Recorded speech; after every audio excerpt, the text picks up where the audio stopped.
May the words of my mouth and the meditations of our hearts be acceptable in your sight, O God, our strength and our Redeemer. Amen. Well, now, here we are again at one of those passages in the Bible that are kind of scary and have these huge, big things happening up in the sky, like the sun going dark and the moon not giving its light anymore and the stars falling out of the sky. Come on, Jesus.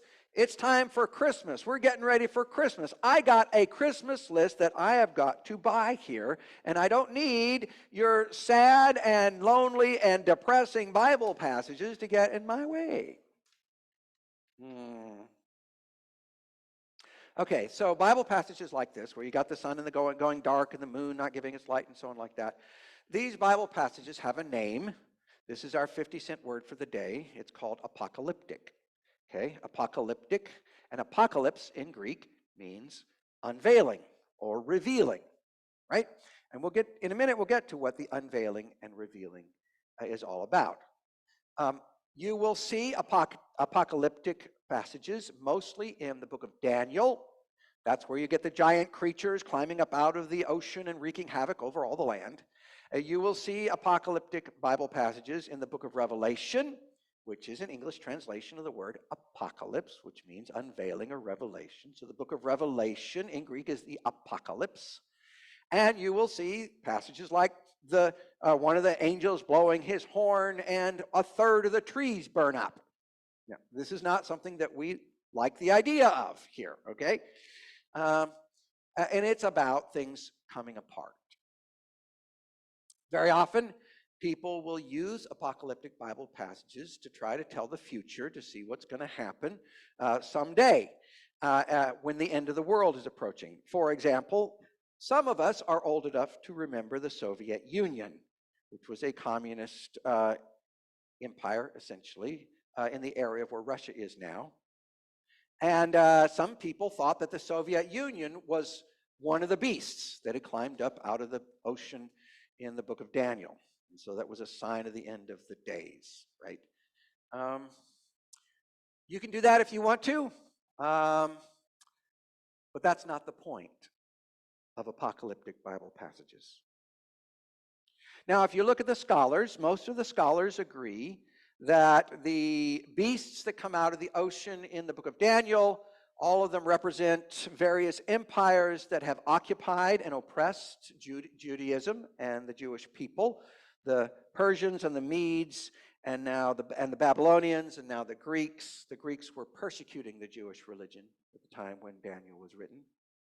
And most scholars also agree that the evil city of Babylon in the book of Revelation is most likely Rome, which occupied the known world at the time and was persecuting Christians.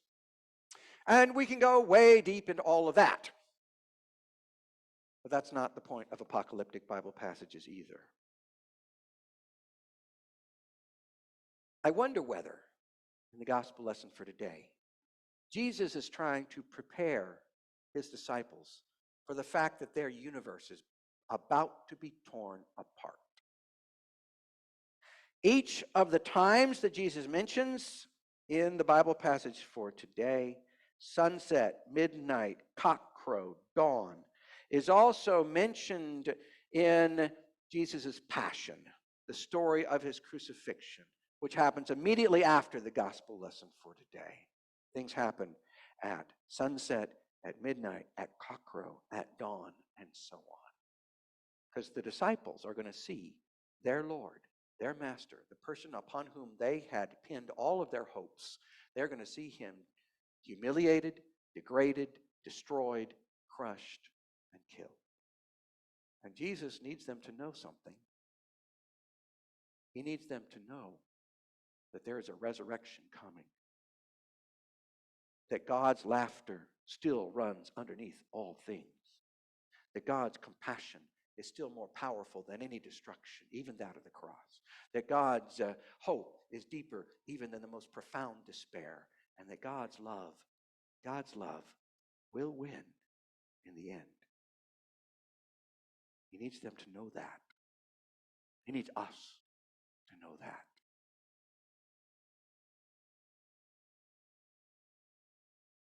Many of us think that the writer of the Gospel of Mark included these words of Jesus and these thoughts of Jesus in the Gospel of Mark because the people of God at that time were also experiencing a true apocalypse. Everything was coming apart. It was around the time of the Jewish war. Okay? In 66 AD, about 34 years after Jesus died and rose from the dead, the Jewish people rebelled against Roman occupation. And I'll tell you, they gave them a run for their money. They gave the Romans a run for their money. They held off the Romans for 4 years.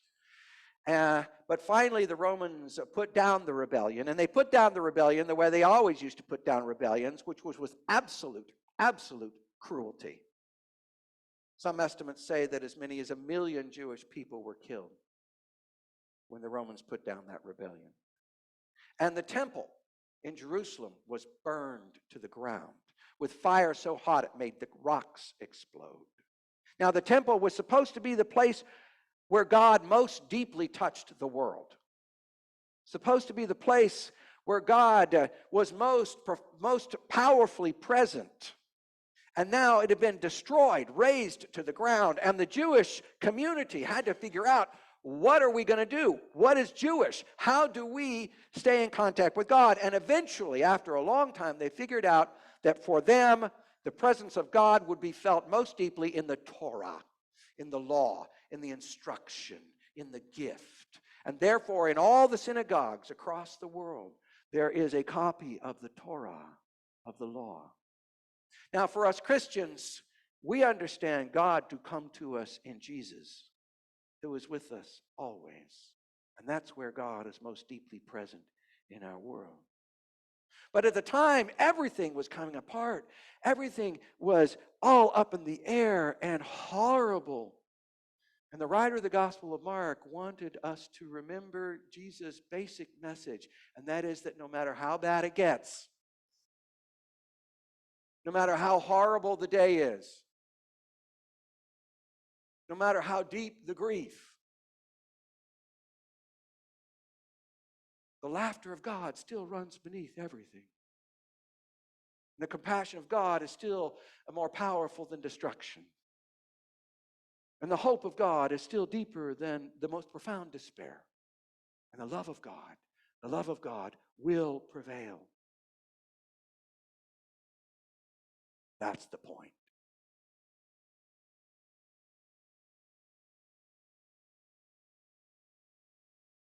Jesus says, keep awake.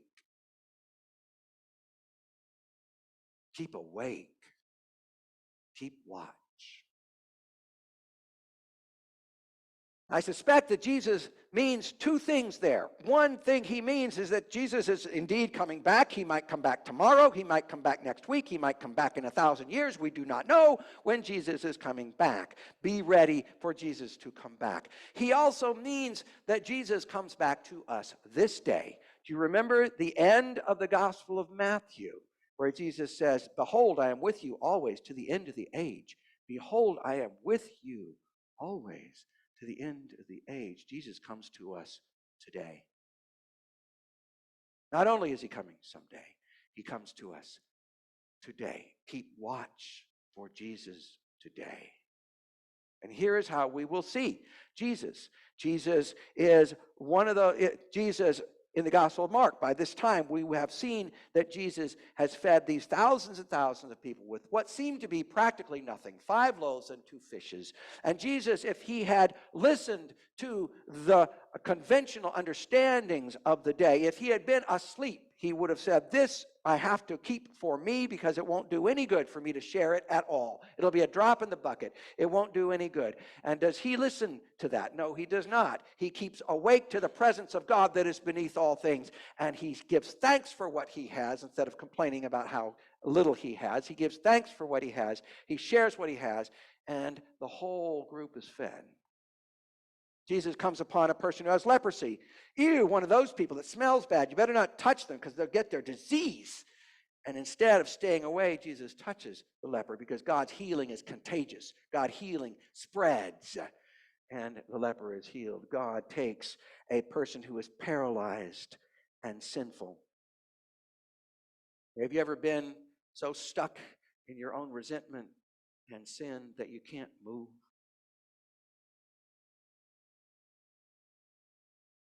Have you ever been stuck in your family's dysfunction? And it's not your fault, but you know what? It's not your fault either, right? You can't move. You ever looked out at the world, seen all the craziness that we human beings bring about? You can't move. And the voice of the devil says, aha, I've got you now. You made your bed, now you have to sleep in it. But Jesus stays awake. Jesus watches for the presence of God. And when Jesus comes upon this person who cannot move and is sinful, he forgives this person. Forgiveness even deeper than our deepest sin.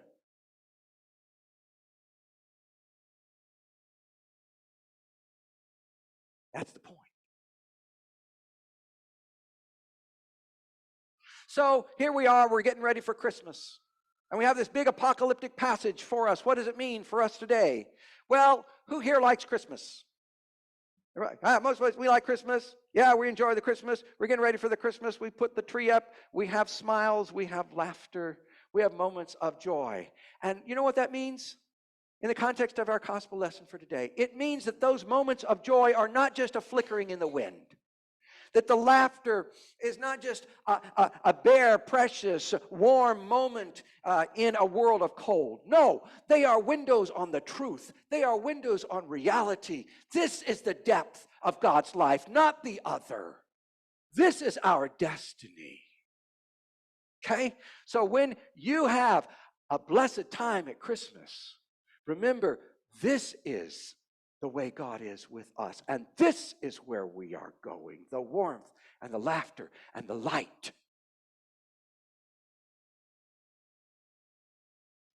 Okay? So remember that. Now, how many of us have perfect lives? Perfect people? Am I a perfect person? No, I'm not a perfect person. I can't raise my hand. No perfect people. No perfect lives.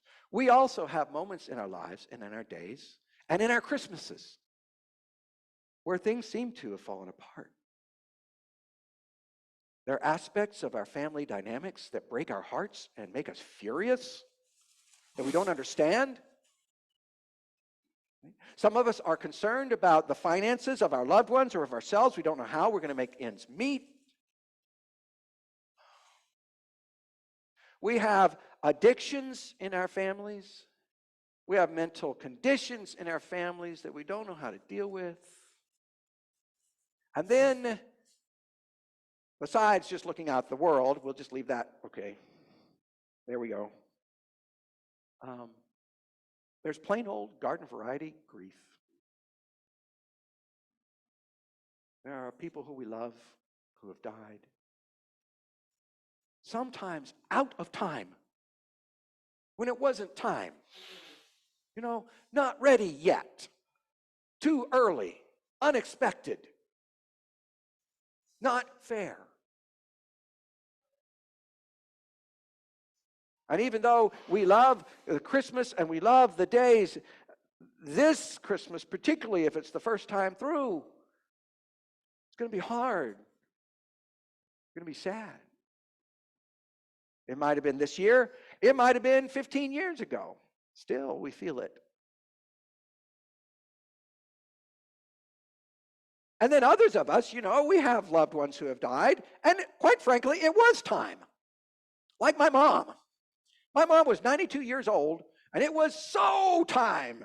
She had wanted to go and be with my dad for at least 20 years. She was a towering intellect, a woman of affirmative articulation with an eye towards the dignity of all people and a certain elegance that she had about herself. Yes, she was. And by the time she died, she could not remember anything except us three children, and that was a blessing. And she could barely move, and she couldn't talk. And it was not unexpected in the least, because we knew it was close when she stopped eating all of her chocolate pudding.